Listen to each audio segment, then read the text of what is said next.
plein air painting, but I'm handling it a little different. Let me explain.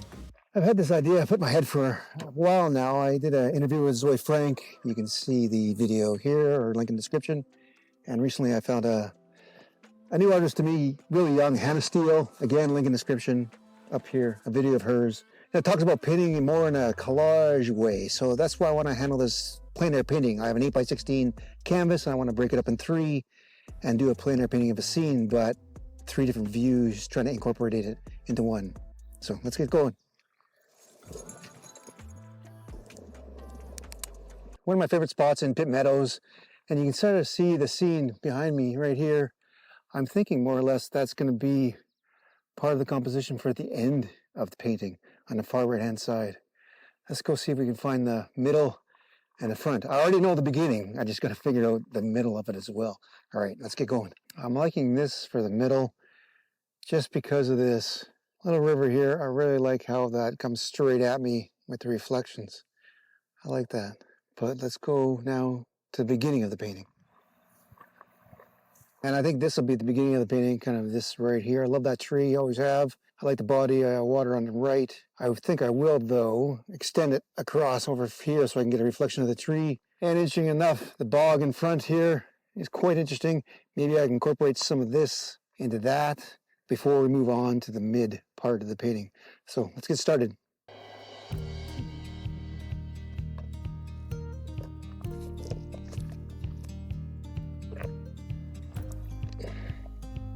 To give you an idea of what I'm going to do is we're going to break down this canvas into thirds. It's like 5 and some odd inches each. Try to figure this out. That's good. Then I'm just going to draw a differential line. And the idea being each of these quadrants are going to be different scenes. I showed you as I walked up what I'm going to paint here, what I'm going to paint here, and now what I'm going to start to paint here, and hopefully join them together. We'll see. Definitely this tree high in the horizon. So not only do I got to think of the composition within this rectangle as an individual painting, which I think is a nice challenge, I got to think of the entire composition for the whole width. This is a nice little challenge. I absolutely love this. And this is why it's so important to get to know other artists and their working processes. Horizon. So this is going to be a challenge here. Keeping the horizon in this area close to it for the rest of the scenes as well will be really interesting. It's kind of angular. Well, I don't want to restrict myself. If I can go angular, well, it might be interesting. And I got the bank of trees behind it. And then we have a little bank. Change the shape of that. And within that, remember we had this beautiful body of water, and then I showed you the marsh up front here as well. Thinking about that is how I can incorporate that. And I'm thinking all this in general got a little bit large, a little bit too fast. So let's start over. Maybe the horizon's a little higher, and the tree's a little smaller. I like that. This is that bank. I'll cut this in later. Right now I'll just mass it in. And from here, that river kind of, if I was to paint this entire scene, this river kind of does this and back. So I will come back with it here. And that tells me that if I want the reflection in here, depending where I want to bring all this, and some of these marshy areas, this tree position might have to change. And yeah, I could do all this composition on a piece of paper beforehand, try to figure it out, but I like doing it on the fly, especially since I'm going to incorporate 3 different sections. So let's bring this tree over here. And so what changes for this individual composition is it's very central, which is interesting. It's like quite steep.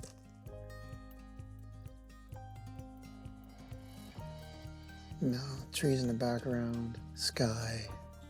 That's the bank. There we are. So start with this tree, going for value over anything. Remembering it's in the background. I'm going to use negative painting to bring it out.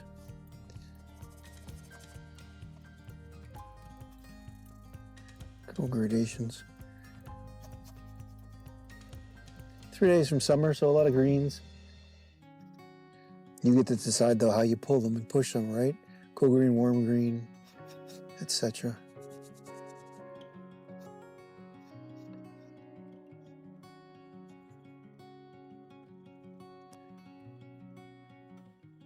Just trying to get the base coat of these greens in.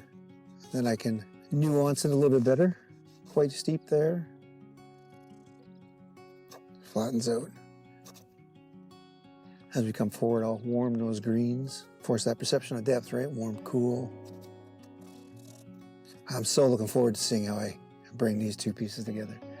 Got some darks for that water channel. One thing to note when doing something like this, the whole goal right now is experimentation when I'm plein air painting and not a finished painting. If I get something close to finish, I'll be super happy, but really the goal is 100% experimentation and trying something new, put myself out of the comfort of how I usually paint to really push myself. And that's what I love about doing stuff like this. All right, I see some cooler violets back here. There's some nuance of these. This is what the grasses look like out here.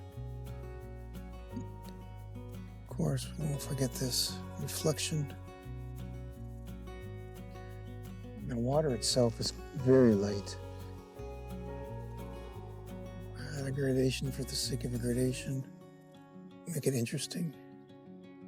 Which means as we come down here, the water gets much bluer, but you also start to see much more of the mud underneath it. But I'll start with the blue first. And then I'll add the blue, or the nuance of the mud.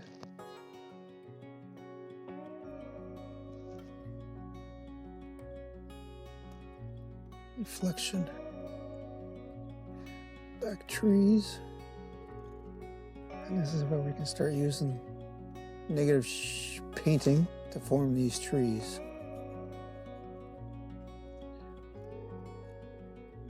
Make it lighter on this side.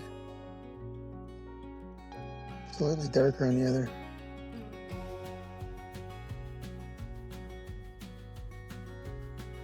And of course the sky here.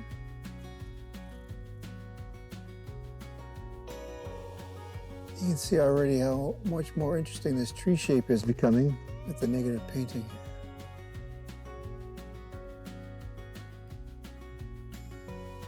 And enhance the form. And within this green we have some rusts coming through. Really show it here. A little more dimensions, I have to get a little more linear perspective. I think I'm going to lighten a bit of this green in the background, still maintaining its temperature, of course.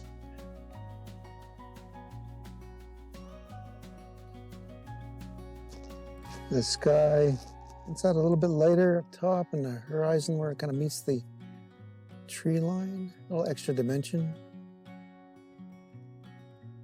Sky holes. It'd be interesting to see how that carries through. And then we'll bring some of that into the water as well. And to get some nuance, we have some bushes in front of this tree just to give a little bit of interest. Gotta get the right value. Yeah, something relatively interesting. And do a little, not a trick here, but a technique to help push towards this tree more. I'm just gonna darken this green here on that one side. And you'll see how already it pushes you over.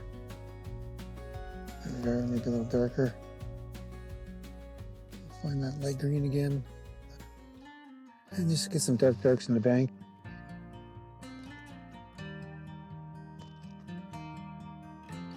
These darks come back down here. Especially as we get into these closer areas. I think I just want to get some darker blue notes there. And of interest, I'm just going to add a little bit of lighter greens here in the warm spectrum because we're closer. Not too many. There we are. Just to get some interest.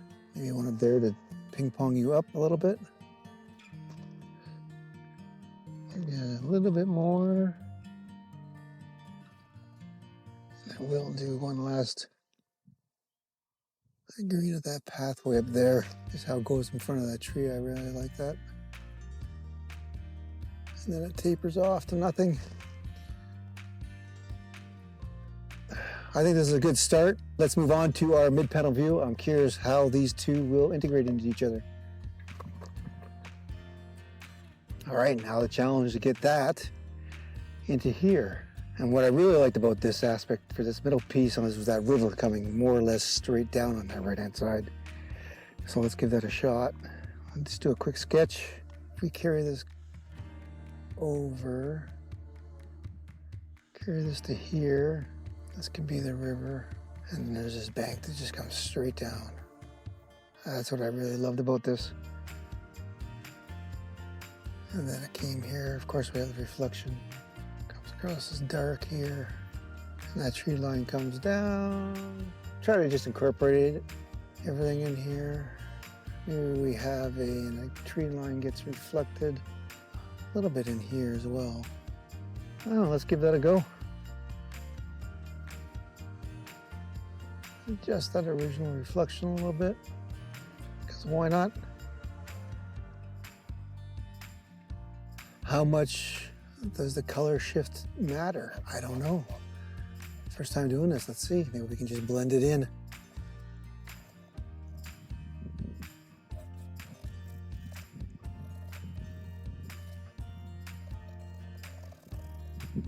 A little more blue for the top.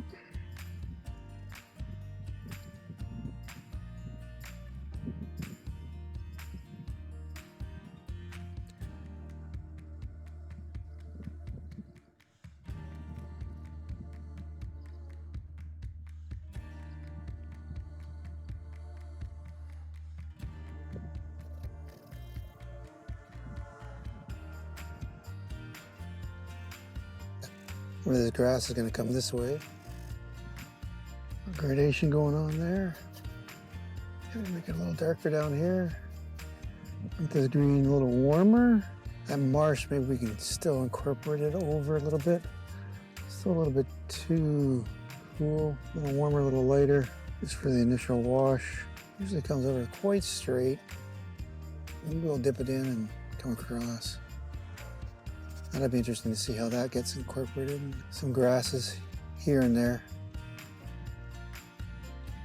And then later warmer again.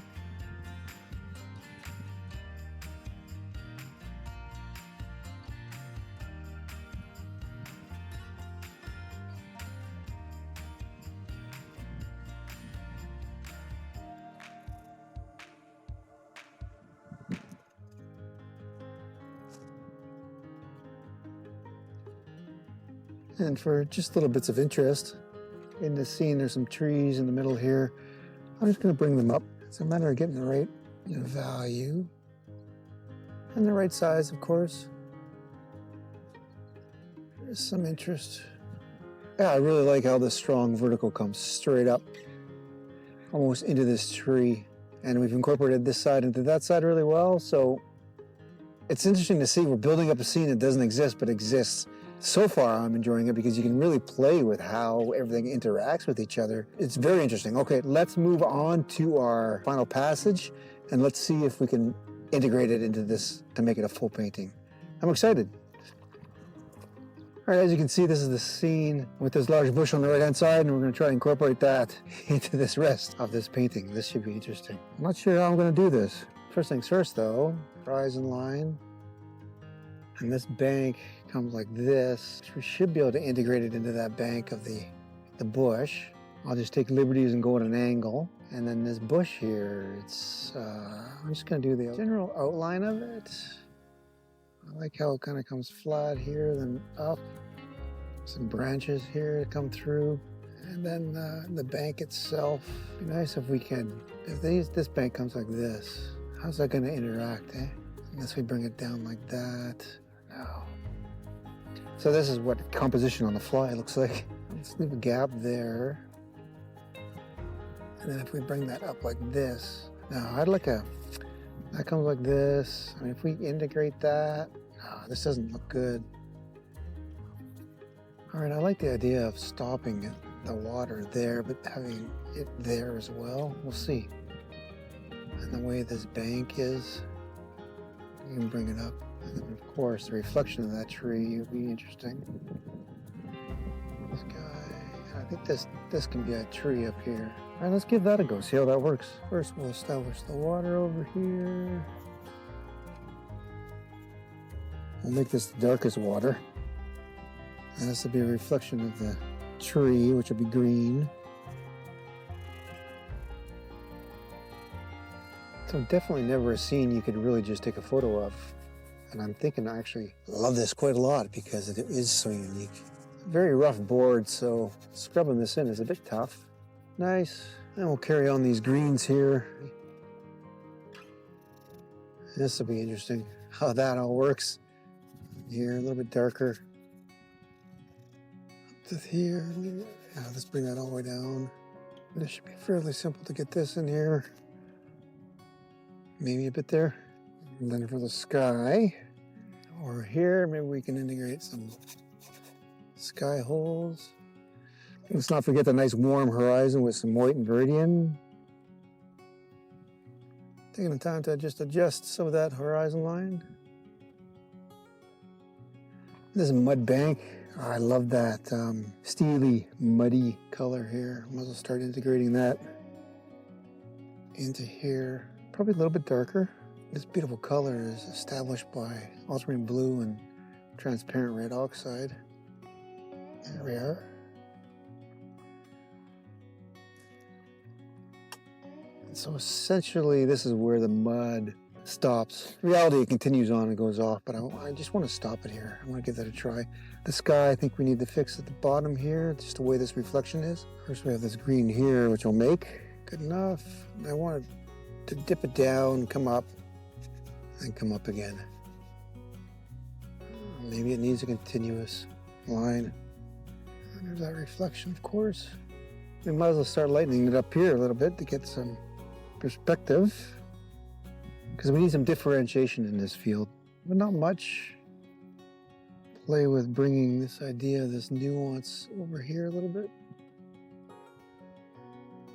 I think bringing some interest in this tree would be nice. This brush.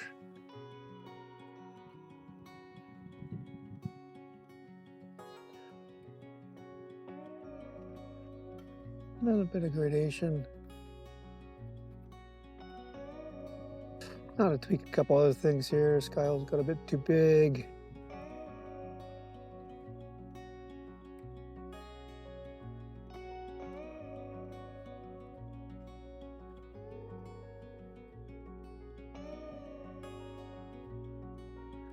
All right, so quite interesting.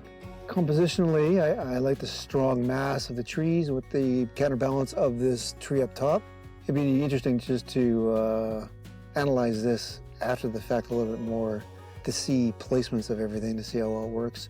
I think a focal point really needs to be determined because each was designed kind of semi-separately.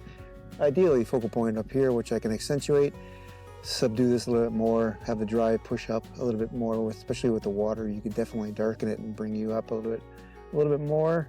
But overall, I really liked how this is built into three, a scene you would never see. But really, you kind of do. You walk past one part, and then another part, and then another part, and you create this memory. And this is, I guess, representative of that memory, really. Much better than, I would say, parking yourself in one spot and just painting this full 8x16 in one spot. It's quite interesting, and I really enjoyed this process. I hope you did too. I'm going to continue working on it, and I'll show you the final result at the end. But I really encourage you to give this a try. It really stretches your ability to put together a scene. All right, thanks for joining me. Definitely give Hannah Steele a follow. I'll put her up in the link below and also up top here. Go over there. She's a far superior artist to myself, and I am so envious, but in a good way, because she's so young and she paints so well. And go ahead, give her a subscribe, and have a chance, look up Zoey Frank. She's the second person that inspired me to do this. All right, until next time, cheers everyone.